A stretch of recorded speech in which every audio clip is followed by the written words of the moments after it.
Во прогнозата на времето, да бидам искрен, кај нас недостасуваат одредени технички, технолошки средства со кои што нас би ни се олеснила многу работата. Во однос на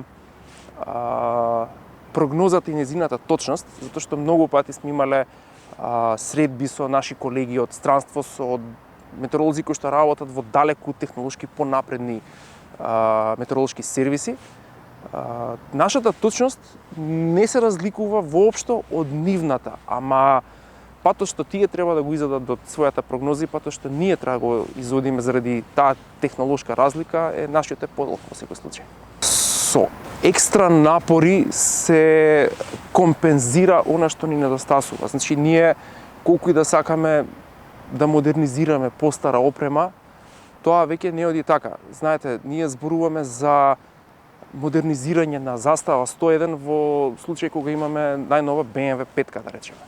И сега треба државата и тоа како да одвои средства, затоа што се повеќе гледаме дека сме подложни на екстремни временски појави, дека се случува промена во климата, се случува, нема да разговараме зошто се случува таа, но знаеме дека промената е тука, дека мораме хитно да се опремиме технички, тоа е едниот аспект. А вториот аспект кој што ни следи за не повеќе од 3 години е недостатокот на кадар со кој што ќе се соочиме, затоа што една плејада на прекрасни колеги метеоролози се пред пензија, а млад кадар баш и нема.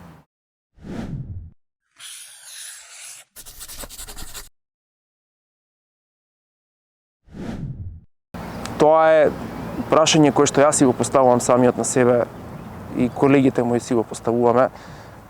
Не знам зашто е тоа така. На Природно-математички факултет на студиите по физика има одсек за метеорологија.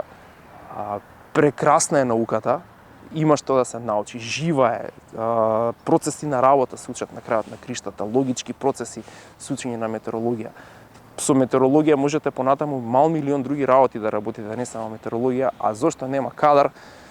Не знам, веројатно сите сакаат да станат кодери, сите сакаат да станат адвокати, иако ако гледаме дека за 3 години ние ќе имаме проблем со кадар во метеорологија, се повеќе е гласно дека за 10 години можеби кодери како кодери можеби нема да бидат толку потребни со оглед на тоа како се развива вештачката интелигенција, туку ќе се бараат, да речеме, систем инженери, ќе се бараат full stack девелопери, не се разбирам толку таа струка, ама сакам да кажам дека се насочуваме некако стихино во бирање на струка. Иако, пак ќе кажам, со нашата струка може да работите било каде во светот, признаен и факултетот.